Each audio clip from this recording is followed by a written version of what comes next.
We consider 3D printing as a key competence for the future workforce. That was also a reason why we chose the method. My name is Florian Finsterwalder. I'm a professor here at the University of Applied Science in Karlsruhe. 3D printing offers an opportunity to very quickly realize parts and prototypes.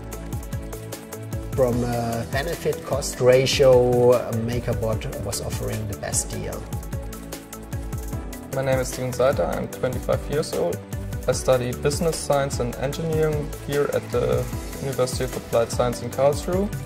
With the 3D printing software I can load up my part, I can slice it, I can see where support structure is needed or where I have to improve the part to have an overview how my printed part will come out at the end.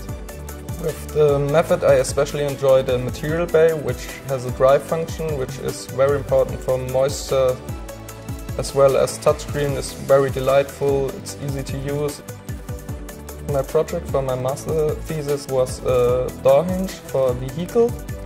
With my experience now with the printers themselves, I aim to go into the manufacturing business specifically for 3D printing. I believe I have a very good advantage. Method enriches our classes, turning the ideas into reality.